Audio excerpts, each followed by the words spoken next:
اعوذ باللہ من الشیطان الرجیم، بسم اللہ الرحمن الرحیم۔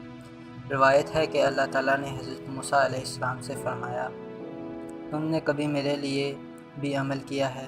موسیٰ علیہ السلام نے عرض کیا، یا اللہ، میں نے تیرے لیے نمازیں پڑھی، روزے رکھے، صدقات دیے، تیرے آگے سجدے کیے، تیری حمد کی، تیری کتاب کو پڑھا اور تیرا ذکر کرتا رہا۔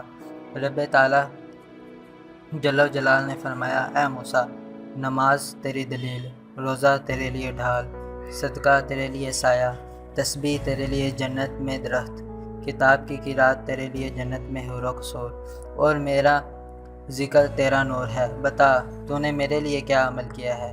موسیٰ علیہ السلام نے عرض کیا، اے رب، مجھے بتا وہ کون سا عمل ہے جو میں تیرے لیے کروں۔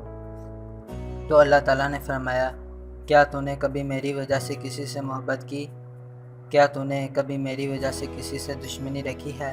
تب موسیٰ علیہ السلام سمجھ گئے کہ سب سے اچھا عمل اللہ کے لیے محبت اور اللہ کے لیے دشمنی رکھنا ہے۔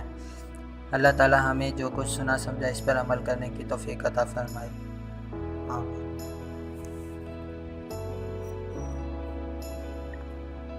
ہمارے نیو آنے والے ویورز سے ریکویسٹ ہے کہ اگر آپ نے ہمارا یوٹیوب چینل معظم علی ٹی وی ابھی تک سبسکرائب نہیں کیا تو نیچے دیے گئے لال بٹن پر کلک کر کے ہمارا چینل سبسکرائب کریں۔ شکریہ۔